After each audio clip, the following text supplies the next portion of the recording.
পবিত্র রমজান মাসে রাজারহাট অঞ্চলে ৪ নম্বর ওয়ার্ডের কাউন্সিলর ডাম্পি মণ্ডলের উদ্যোগে প্রথম ইফতার পার্টির আয়োজন করা হয়। উপস্থিত ছিলেন রাজ্যের খাদ্যমন্ত্রী রথীন ঘোষ, বিধায়ক তাপস চট্টোপাধ্যায়, বিধাননগর পুর নিগমের মেয়র কৃষ্ণা চক্রবর্তী সহ অন্যান্যরা। প্রায় ৫,০০০ লোকের সমাগম হয় এই ইফতার পার্টিতে।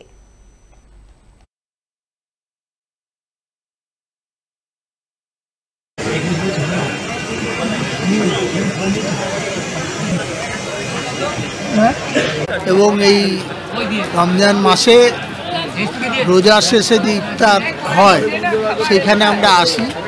এখানে আল্লাহর কাছে সবাই দোয়া প্রার্থনা করে, আমরাও আসি, এখানে এসে সঙ্গ দিই এবং আমরাও দোয়া প্রার্থনা করি যাতে বাংলার পরিবেশ ঠিক থাকে, বাংলা যাতে শান্ত থাকে। এবং এবারে তো আবার একটু নতুনত্ব ব্যাপার আছে, আপনারা জানেন যে লোকসভা নির্বাচন সমাগত। আমরা আমাদের প্রার্থীর সমর্থনেও মানুষের কাছে দোয়া আশীর্বাদ চাইছি, কিন্তু এইখানে সেই সুযোগ, যেহেতু এখানে আমরা সবাই মিলে আসি, আমাদের বিধায়ক থেকে শুরু করে সকলে আমরা উপস্থিত আছি, একটা মনোরম ব্যাপার থাকে আর। এবং পরম করুণাময় আল্লাহর কাছে আমাদের সকলের প্রার্থনা, সকলের কল্যাণ ভালো।